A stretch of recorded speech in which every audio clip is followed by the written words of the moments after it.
This video is brought to you by Against the Flow of Mississippi. Against the Flow of Mississippi is a book about Jake Fayard, a Marine veteran who is unhappy with the political machine running the state of Mississippi. He decides to fight the corruption from the inside. Jake will face more challenges than he ever has and will stand up for what he thinks is right. His notoriously hot temper will push him to the edge of murder, along with his friend and brother Kobe Barhanovich. Together, they will fight the system and give the power back to the citizens of Mississippi. Against the Flow of Mississippi is now available on Amazon. A link to the book will be placed in the description below. Welcome to History in the Eyes of a Southerner with your host, Anthony Allen. On this channel, we will take a journey through time and relate history to the contemporary eyes of modern America. I hope you enjoy the ride as I investigate and document the wonderful events that have shaped our present world.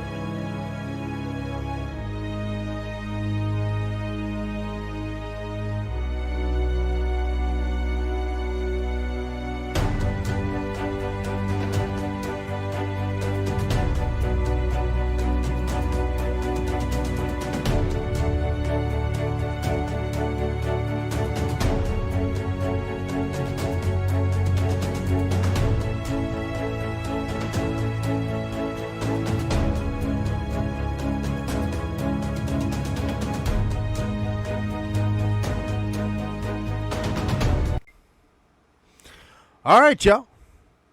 This is a renewed channel. Instead of History in the Eyes of a Southerner, I'm sure y'all have noticed the name change. I am now History with Anthony O. Wanted to make something a little bit easier to remember and not so much as a mouthful. So, I am your host, Anthony Oksenholt. And I'm going to do this series on why I think Alexander Hamilton, though he has been immortalized and he is on every $10 bill, I think Alexander Hamilton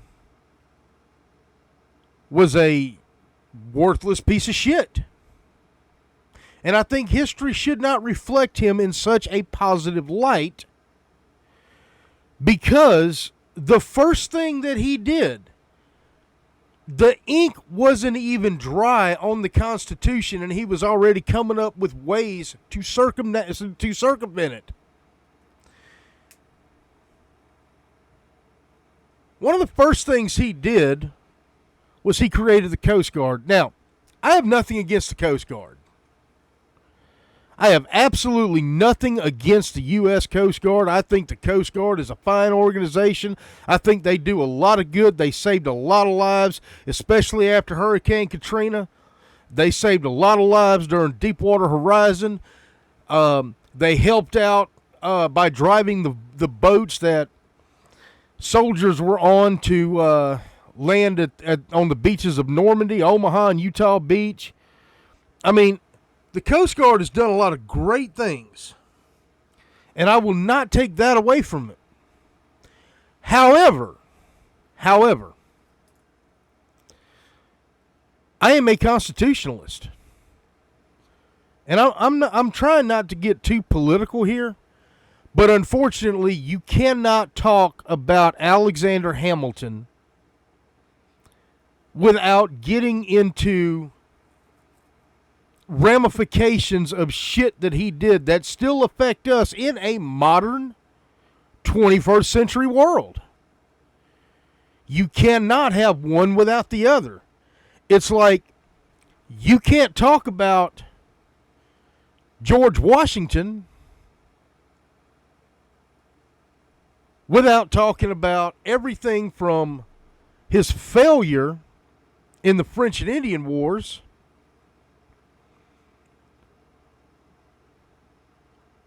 to quoting him in today's society, his legacies that he's left. And you also, you can't excuse one from the other. But I really don't think I see very much redeeming about Alexander Hamilton. Alexander Hamilton is what libertarians like me today would call a statist.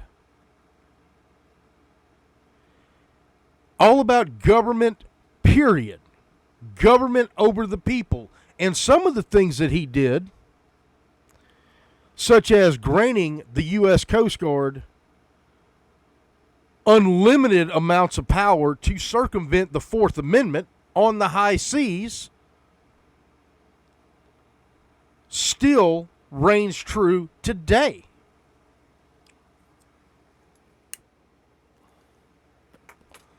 I grew up on the Gulf Coast. I grew up on the Mississippi Gulf Coast and in southeast Louisiana.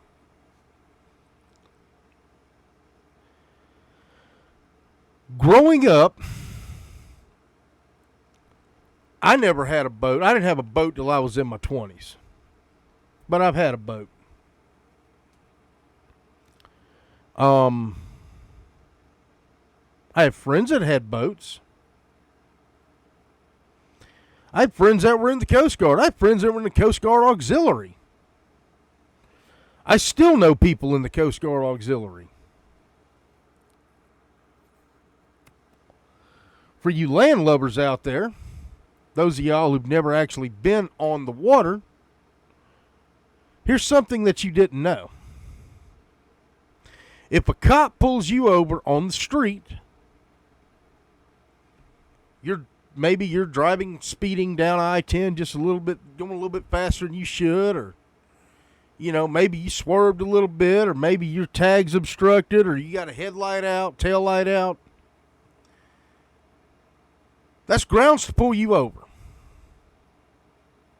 That is not grounds to search your vehicle. You have the right to refuse a search on land. You have the right to tell the officer, no, I don't consent to searches, and you're 100% free to go get a warrant. And though it's usually a rubber stamp and a formality, they can go get that warrant. But if you are on a boat, you got your truck, you back your boat down, go ahead and get it off your trailer and tie it off to the cleat. Go park your truck. You're going out into the Gulf. You want to go fishing. You get your buddies to go help you bring the cooler down there that's got all your drinks and your food and everything, because you're going to be out there all day. You want to launch out of Biloxi and you want to go out toward Ship Island or toward Cat Island or, whatever. And you go ahead and you launch, let's say you launch out of the Biloxi Small Craft Harbor, or you launch out of, one of the usual places, or launch out of Gulfport at the Small Craft Harbor out there, and, it's your day off. You've already had a shitty week and you just want to relax. You get on your boat, you're gonna go relax. The wife has given you permission to go fishing. So you and your buddies are gonna go on that boat, and you plan on being gone, and you want to come back with supper.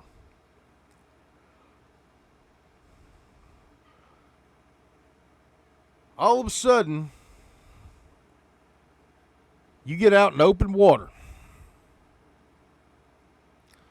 Go ahead and you leave the rock jetty, and you go ahead and you get out.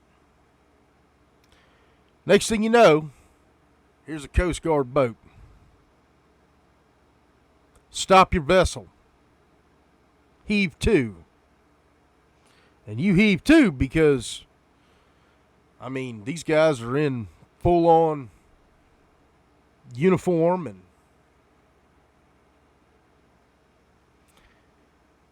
hey, man, what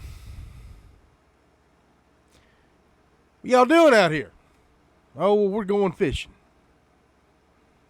Okay, well, that's great and all, but I want to do a safety inspection on you. I want to make sure that you have life jackets, one for every person.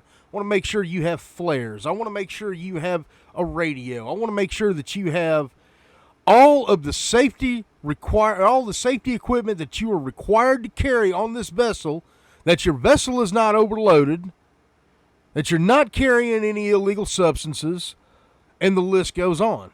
And you look at that Coast Guard, that coxswain of that boat, and you say, "Excuse me, sir, I would like to tell you to go get a warrant before you board my vessel and search my boat." Did you know that you have no rights at that point? At that point, if you refuse a search, you are detained at that point. Even if you're not doing anything illegal and you refuse a search from the U.S. Coast Guard, you're going to jail.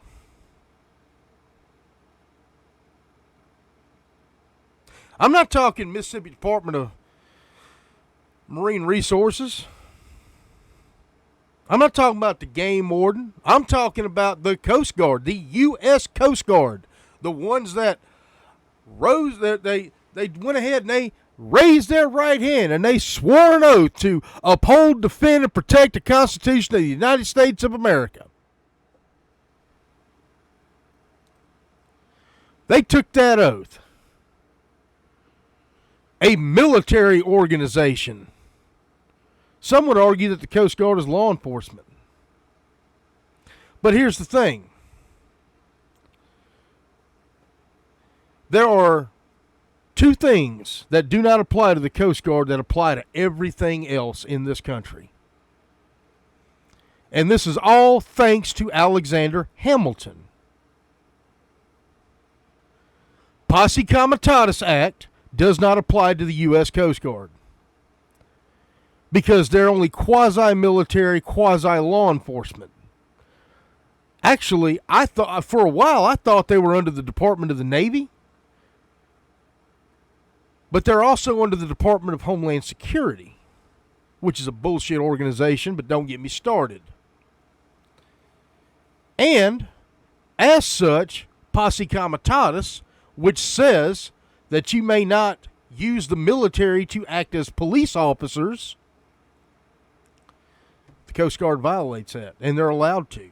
And you don't have the protections under the Fourth Amendment.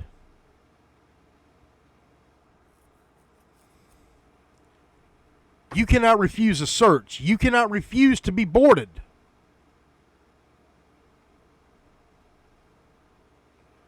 Thanks to Alexander Hamilton.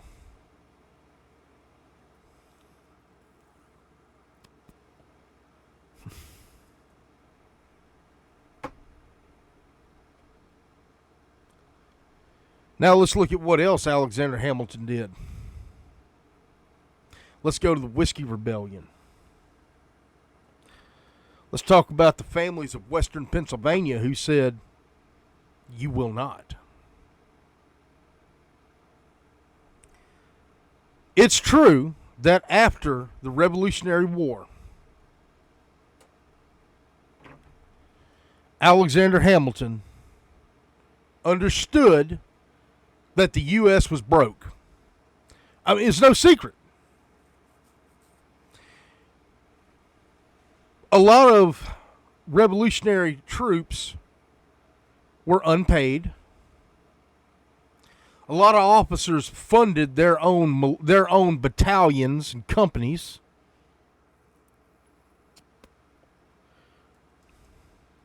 Because there was no money. We took a big loan from France and finally got the French to help us out because we didn't have a navy to speak of. We barely had an army. What we had was farmers with muskets. And in the Revolutionary War, obviously, we lost a lot more battles than we ever won. just a fact. Without the help of the French, we probably to this day would be British subjects. That is a fact. But we got help. Thank you, Benjamin Franklin, for being our political envoy to France.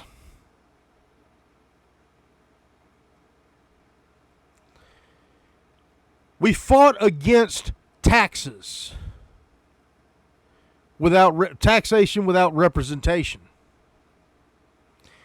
And for some reason or another, though we put it in the Declaration of Independence, we neglected to put it in the Constitution. Well, 1790s, the U.S. was just about bankrupt. They had nothing. So where did they decide that they were going to get their money? Well, whiskey's a luxury item. And it may be. I consider whiskey a luxury. I'd love to have a bottle of Jack Daniel's sitting right here in front of me.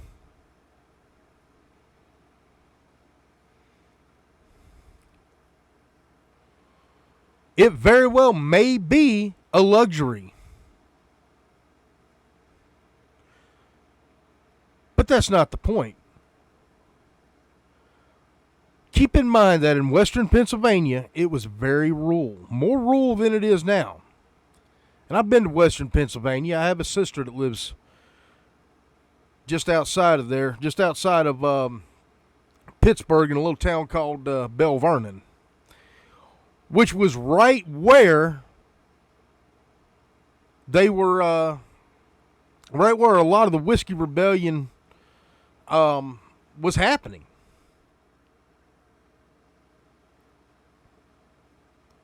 Beautiful area, by the way. I actually considered moving there. Still may, if I can stomach being up north. But with the Whiskey Rebellion, these poor farmers bartered.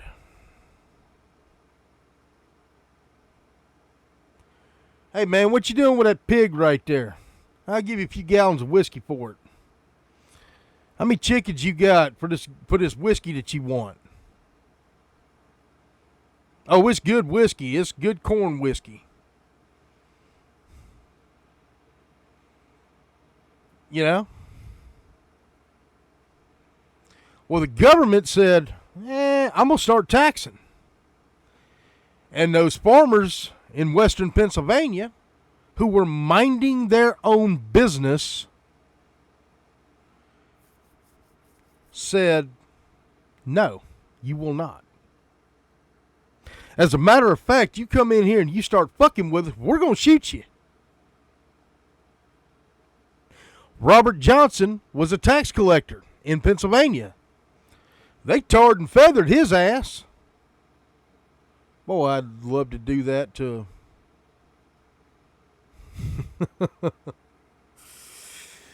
Anyway, they tarred and feathered his ass. Smeared hot black tar all over him. Cut open pillows and feathered his ass. I have nothing against it. I think they did the right thing. I salute them.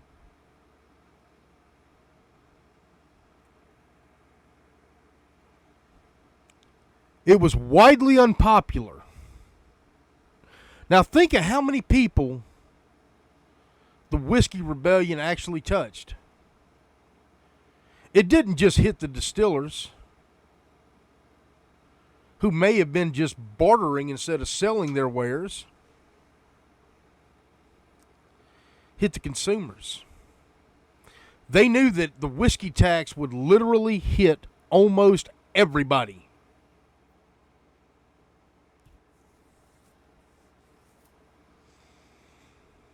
Everybody. Unless you were a teetotaler. then you didn't have to really worry about it. But from the rich aristocrat who just enjoyed a social drink with his buddies to the local drunkards, the low-class people who like to go sit in taverns or get rowdy on Friday night kind of stuff, it touched everybody. Just like the T-Tax did. Just like the Stamp Act did. The Stamp Act touched everybody. And that, added with other things, sparked an entire revolution. George Washington at the time was the president. He had just fought and led an entire revolution over such an abstract, unnecessary thing, rebelled, fought, and won against the best, biggest, and most powerful military in the world at the time, the British.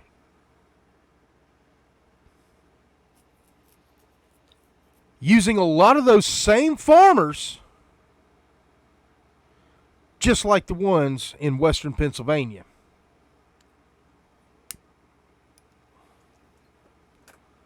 The same one, just like them.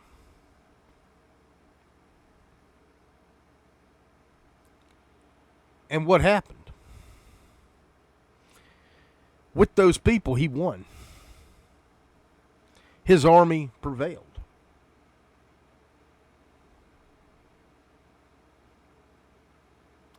But what happened? Just after that, now we have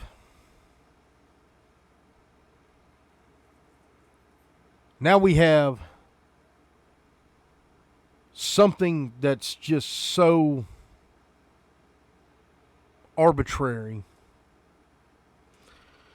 Something that they didn't really see as a big deal, except that they knew that it was going to bolster the coffers of the government at the time in Philadelphia.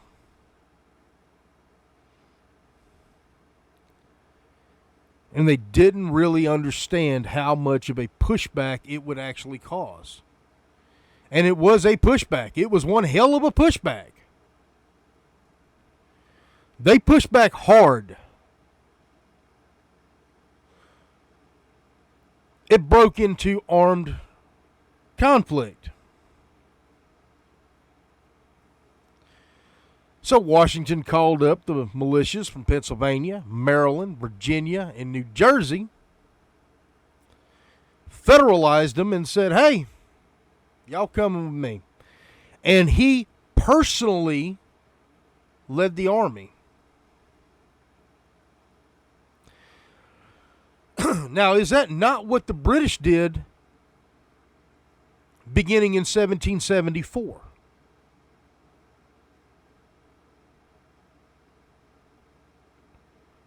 Did they not start sending troops to Boston and saying, you will submit to what I say? I am God. I am king. I am the ruler. You will submit. And with George Washington listening to Alexander Hamilton, that's what happened.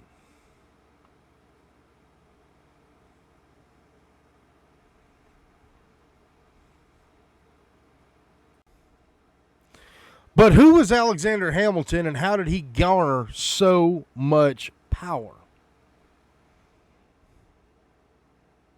Alexander Hamilton was born in Nevis, in the Caribbean.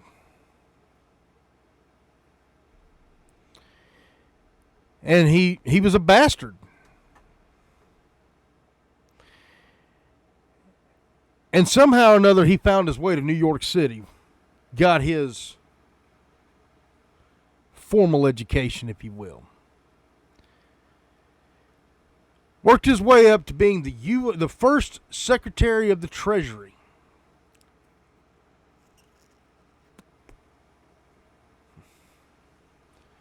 He was a smart guy. He was a brilliant guy.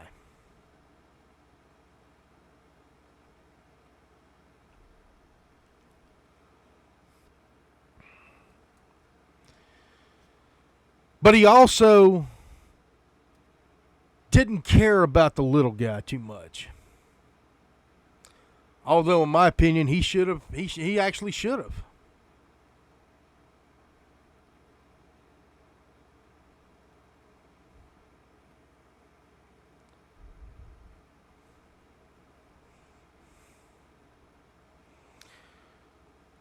So, the spirit of revolution bit him hard, and he became one of the founding fathers of this country.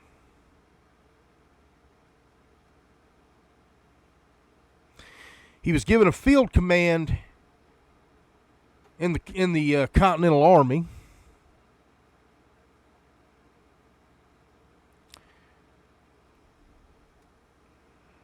And then, again, kept rubbing elbows with the right people. This bastard son of, almost nobody, basically.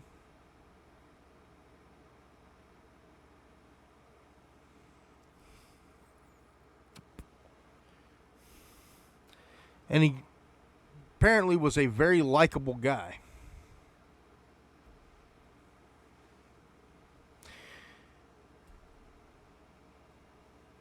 But he forgot something. He forgot who he was dealing with.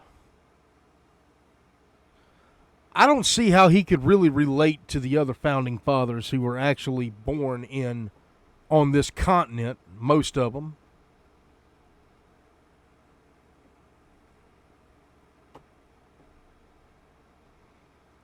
I don't see how he was able to garner their respect the way he did. He wasn't a wealthy planner. He wasn't really much of anything. He was smart. Most of the founding fathers, I would argue, were Mensa Club worthy. And he was up there.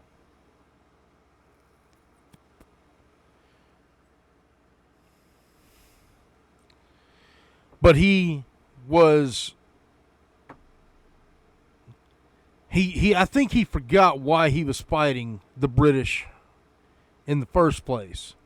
Is because they got so powerful and they wanted to exact so much control over the affairs of the colonials and the colonies themselves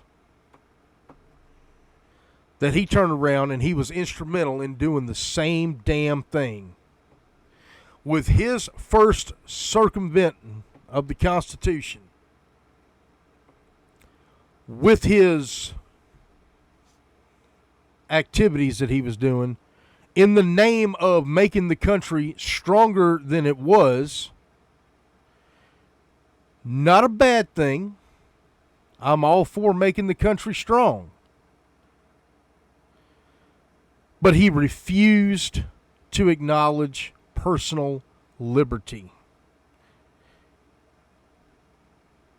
And he put bean counting above everybody, even above the liberties that he fought for in the Revolutionary War. And again, that's why Aaron Burr should have had that duel, I would argue, at least 15 years sooner. Then we'd remember Alexander Hamilton in a much better light. Just my opinion on it.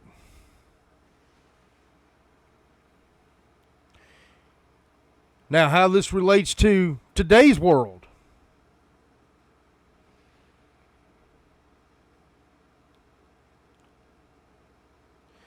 Today's world, we have very little say in the laws that are made in this country. Although, theoretically, we vote for our representatives, we vote for the ones that go up there. But once they're there, they're just as corrupt.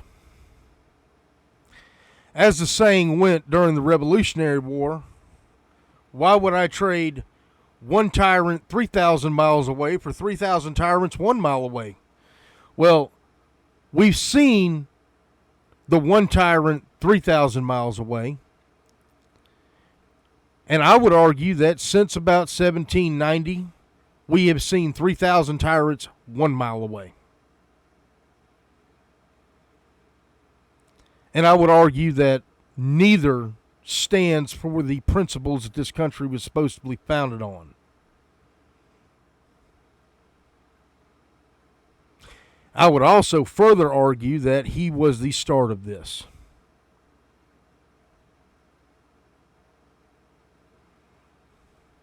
Y'all think about it. Let me know in the comments what you think. History with Anthony O. Y'all have a good one.